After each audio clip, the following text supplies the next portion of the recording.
Law enforcement in DC intensified its crackdown on illegal gambling, particularly targeting black crime figures. The government sought to break up the numbers racket, which had been a major source of wealth for black entrepreneurs and crime bosses.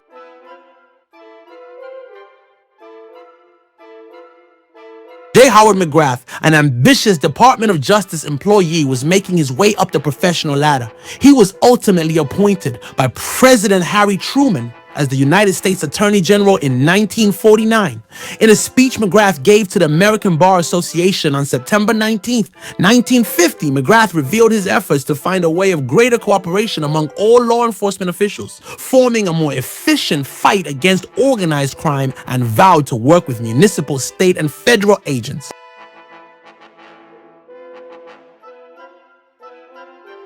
As long as I'm the Attorney General, it will not be the purpose of the Department of Justice to usurp the functions of the state and local police or to conduct activities that extend beyond. Nevertheless, adherence to this view will not detract me from the common purpose of the federal and local agencies in devising means for aiding each other within the limits of law.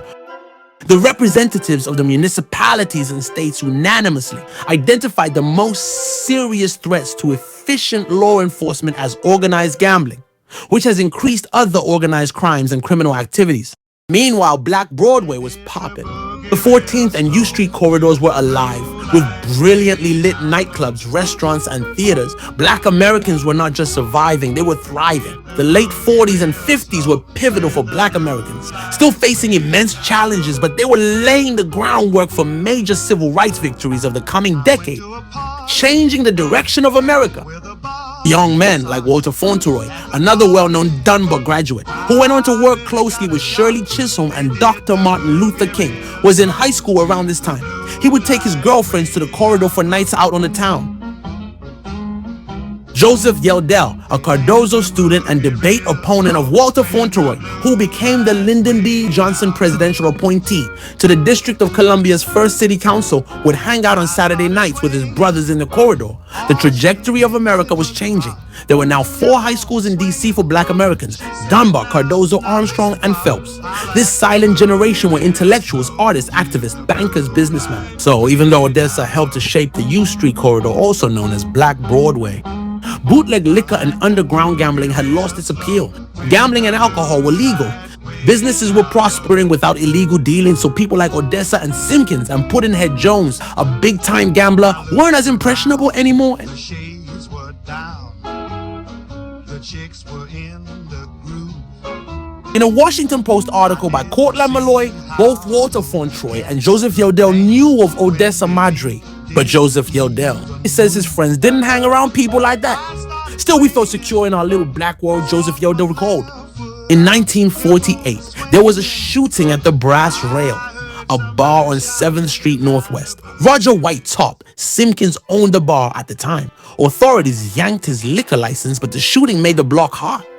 This shooting is said to have been the dagger in the heart of this organized crime syndicate. Roger Whitetop Simpkins was on the top of the list for organized crime in DC, and since Odessa had partnered with Simpkins to run night numbers, Odessa began to be targeted more often. One story says when 2 officers refused to take a bribe from Odessa, they were demoted and reassigned. These officers would go on to make it difficult for Odessa. Despite her connections, Odessa's empire was under constant pressure from law enforcement. Rumors began to spread about the abundant amount of narcotics being offered at her parties, and the women on her shoulders caused whispers about her sexuality. What's been confirmed is she had women who worked for her, and she surrounded herself with them to make money while supplying them and their clients with illegal narcotics. Soon, Odessa's involvement in narcotics would ultimately land her in prison, and the testimony of Dimples Hall, Roger Whitetop Simpkins' scorned girlfriend, would make it impossible for Odessa to beat the 9.5-year sentence. Odessa started her prison term in 1949. She was 42 years old.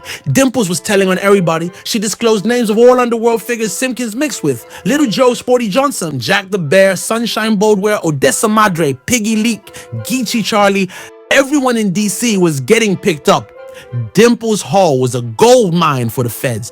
She testified that Simpkins, a married man, ran his numbers game from her house on Georgia Avenue Northwest to the tune of $4,000 a day, when the U.S. attorneys asked about the Metropolitan Police Department and their involvement. Hall confirmed all the details of which cops were paid and how much they were paid were recorded on an ice sheet. They were called ice payments. Odessa was later used as a witness in the grand jury, providing information on the operations of her competitors, including Simpkins. It's unclear why Odessa became the star witness, as she refused to talk in the beginning. She was turned down by the parole board in 1953. Even after testifying, Odessa would stay in prison until 1956. In 1955, Simpkins and 5 other gambling figures went on trial. They were charged with bribery and conspiracy to commit bribery. Also on trial were 2 officers. Simpkins was accused of bribing. Simpkins was found guilty, as were both cops. Simpkins' health failed in prison, and after suffering a mild heart attack 3 years into his stint, Simpkins was released. Simpkins died in 1973 of a cerebral hemorrhage. He was 73. After her release from prison, Madre struggled financially. The era of illegal gambling kingpins was coming to an end as state-run lotteries and legalized betting became more prominent.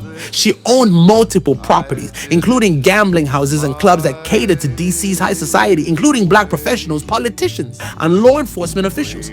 She helped to establish the U Street corridor, once known as Black Broadway.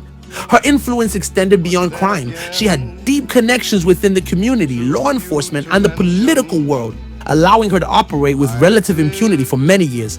Odessa Madre died in February of 1990. A Washington Post staff writer, Thomas Bell, described Odessa as one of the richest, most flamboyant, big-hearted hustlers who ever worked the shadiest side of the nation's capital. Odessa died of kidney failure. She was 83. She was buried in Harmony Memorial Park in Landover, Maryland. Flethel Carnegie sang "My Way" at her funeral because she felt Odessa had certainly lived her life her way.